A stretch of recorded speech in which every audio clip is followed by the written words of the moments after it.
আসসালামু আলাইকুম। এখন শুনবেন সংবাদ শিরোনাম। ৭২ ঘন্টার নিবিড় পর্যবেক্ষণে ওসমান হাদি। সরকার প্রধানের সাথে দেখা করলেন হাদির পরিবার। গুলি চালানো সন্ত্রাসী শনাক্ত। প্রধান উপদেষ্টার সঙ্গে বিএনপি জামায়াত এনসিপি নেতাদের বৈঠক। ঐক্যের আহ্বান জানালেন রাজনৈতিক নেতৃবৃন্দ। ওসমান হাদির উপরে হামলা। মুখপাত্রের উপর সন্ত্রাসী হামলার প্রতিবাদে শাহবাগ ইনকিলাব মঞ্চের বিক্ষোভ। দুর্বৃত্তদের গ্রেফতার ও দ্রুত বিচারের দাবি। লক্ষ্মীপুর জেলা নির্বাচন কার্যালয়ে নাশকতা, আগুনে পুড়েছে বেশ কিছু নথিপত্র। বৈঠকে স্বরাষ্ট্র মন্ত্রণালয়। আসসালামু আলাইকুম। এতক্ষণ শুনছিলেন সংবাদ শিরোনাম, এখন শুনবেন বিস্তারিত। গুলিবিদ্ধ ওসমান হাদির অবস্থা সংকটাপন্ন। এভারকেয়ার হাসপাতালে নিবিড় পর্যবেক্ষণে রয়েছেন ইনকিলাব মঞ্চের মুখপাত্র। শুক্রবার দুর্বৃত্তদের গুলিতে গুরুতর আহত হন ঢাকা ৮ আসনে সম্ভাব্য স্বতন্ত্র এমপি প্রার্থী। গতকাল দুপুরে রাজধানীর বিজয়নগরে অটোরিকশায় যাওয়ার সময় সন্ত্রাসীরা ওসমান হাদির মাথায় গুলি ছোড়ে। এরপর ঢাকা মেডিকেলে জরুরি ভিত্তিতে তার অস্ত্রোপচার করা হয়। চিকিৎসকরা অপারেশনের মাধ্যমে গুলি বের করে আনেন, তারপর তাকে নেওয়া হয় লাইফ সাপোর্টে।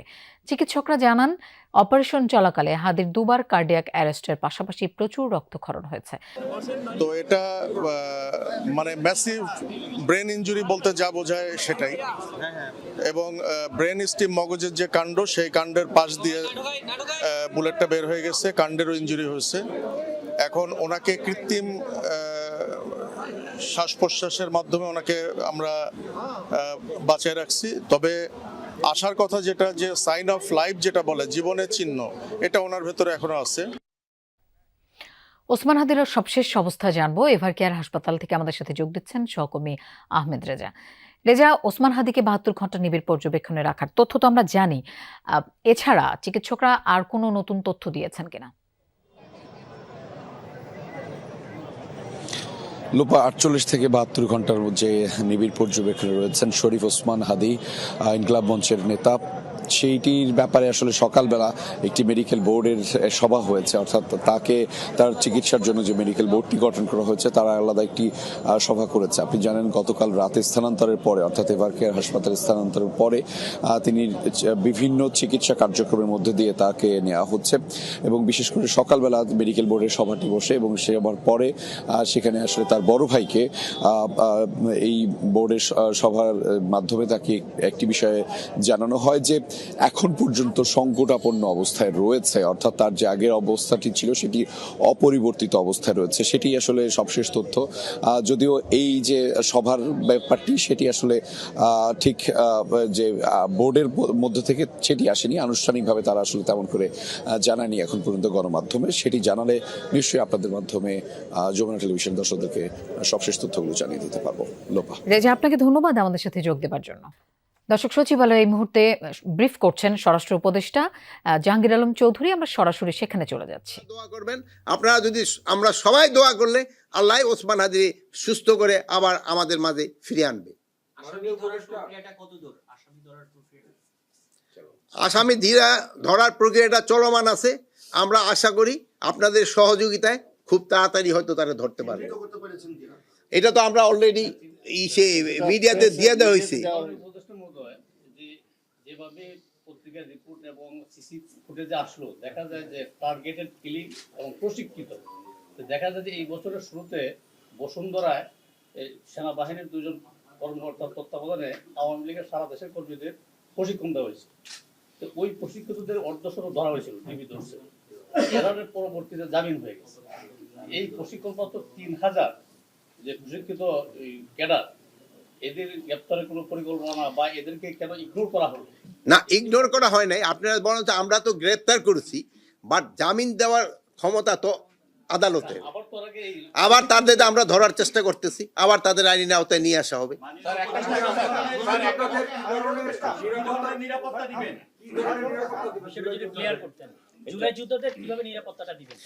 এই জুলাই যোদ্ধাদের নিরাপত্তা দেওয়ার জন্য আমরা একটা ছোট্ট একটা কমিটি করে দিছি।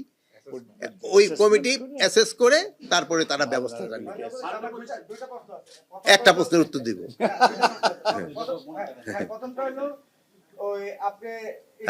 এটা নামাই নেন। হ্যাঁ, তো ওই অবৈধ অস্ত্র সংক্রান্ত। হ্যাঁ, আর দ্বিতীয় কোশ্চেনটা হলো যেটা হলো লিবিয়া যুদ্ধ সংক্রান্ত স্বাধীন তদন্ত কমিশনের তদন্ত প্রতিবেদনে ওখানে আপনার নাম এসেছে এবং আইজিপি মহোদয়। আপনি মিথ্যা কথা বললেন, আমাদের কোনো নাম আসে নাই। আপনার নাম এখানে এসেছে যে আপনি আপনি কিভাবে জানলেন? এটা মিথ্যা কথা আপনি এখানে প্রচার করেন কেন? আপনি কিভাবে জানলেন? আমরা তদন্ত তো ছিলেন এইটা বললেন। উল্লেখ করা আছে যে সেনাবাহিনী তো ওটা কিভাবে আপনি না উল্লেখ শোনেন, আপনারা যে শোনেন, আপনারা যেটা পড়েন একটু ডিটেল পড়েন, না পড়ে প্রশ্ন করেন না। আর এটা এখন পর্যন্ত কিন্তু আমাকে পাবলিশড হয় নাই। আমি ওই এই আজকে এটার ব্যাপারে আলাপ করেন।